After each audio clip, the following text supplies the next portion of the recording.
February 2017, a story broke that three brothers from Pakistan who were working for the DNC and W. Wasserman Shultz were being investigated as being part of a procurement scheme where they were stealing information from congressional staffers and possibly using it as blackmail. DNC members, congressmen, congresswomen pretty much uniformly cut ties with the Awan Brothers at that time. That was except for Congressman Meeks from New York and Congresswoman Debbie Wasserman Shultz, who is also the former head of the DNC. And then, in May of 2017, Wasserman Shultz was videotaped threatening Police Chief Matthew Verdosa over a laptop that had been confiscated as part of an ongoing investigation. I'm going to show you that clip, but before I do, I want to go over the transcripts from an interview Debbie Wasserman Shultz did on August 3rd, 2017. This from the interview she did with the Sun Sentinel in Florida.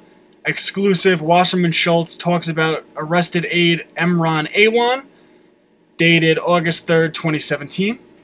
Wasserman Shultz said she had agreed to allow the police to examine the laptop and wasn't attempting to hide anything. This was not my laptop. I have never seen that laptop. I don't know what's on the laptop, Shultz said. She said her concern about the nature of the investigation was what prompted her to warn Verdosa at the hearing that he could face consequences.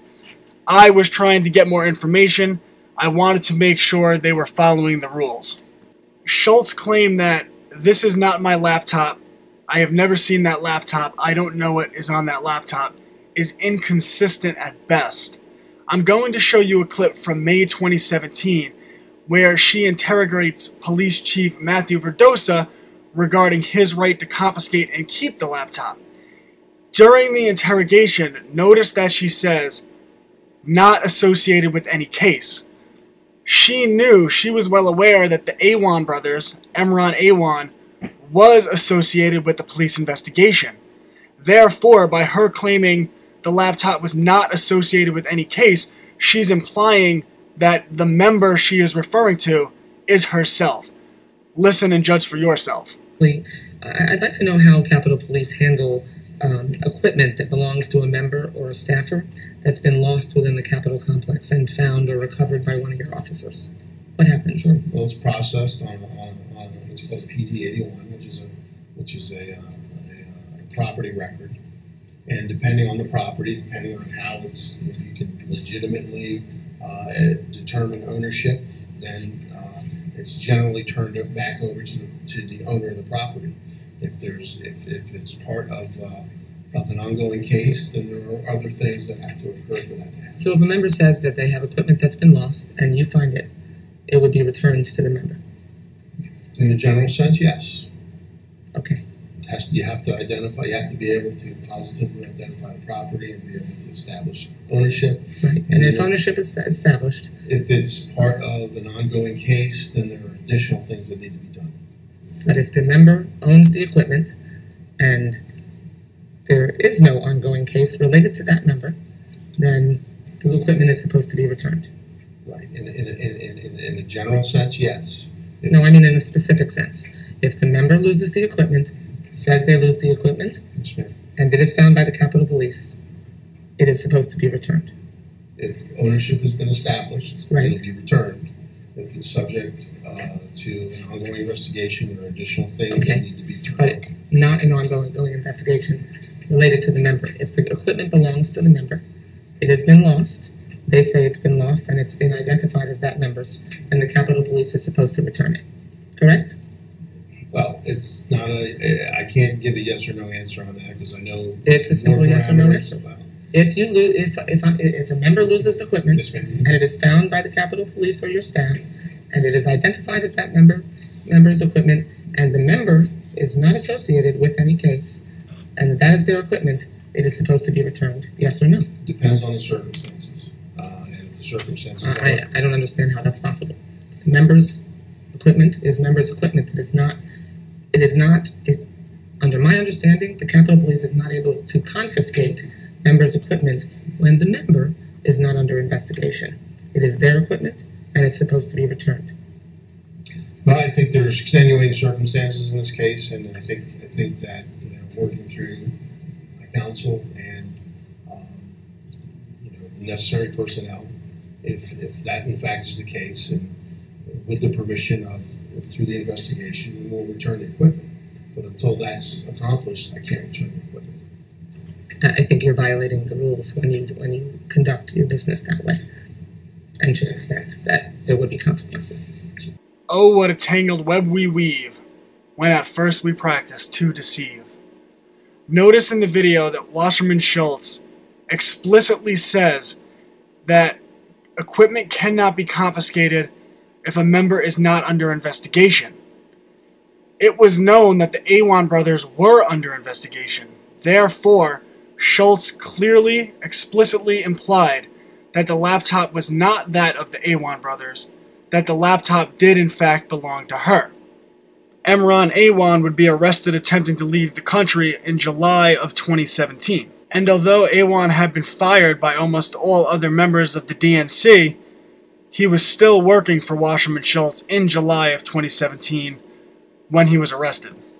And this week, on September 6th, 2017, the Daily Caller reported what could be another potential bombshell.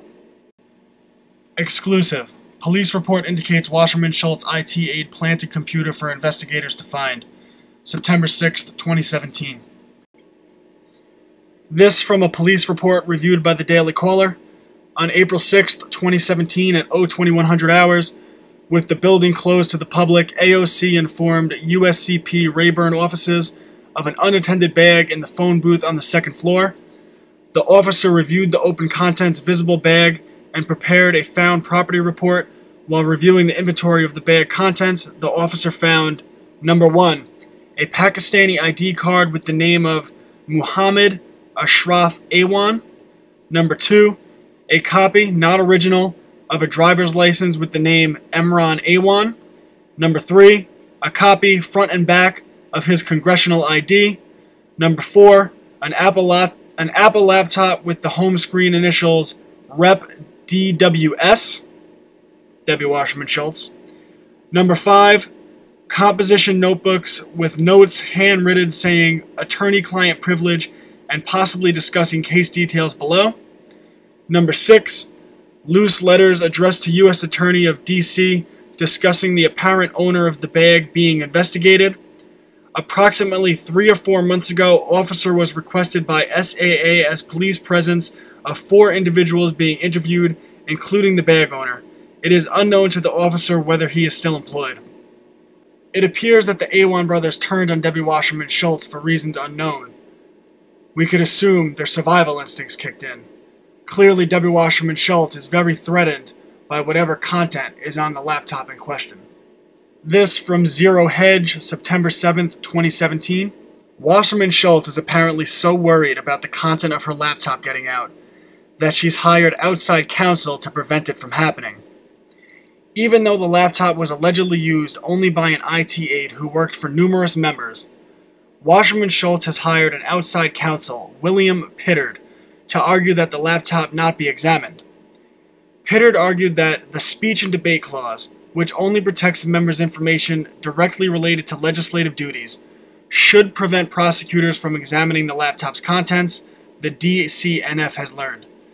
Pittard did not respond to requests for comment.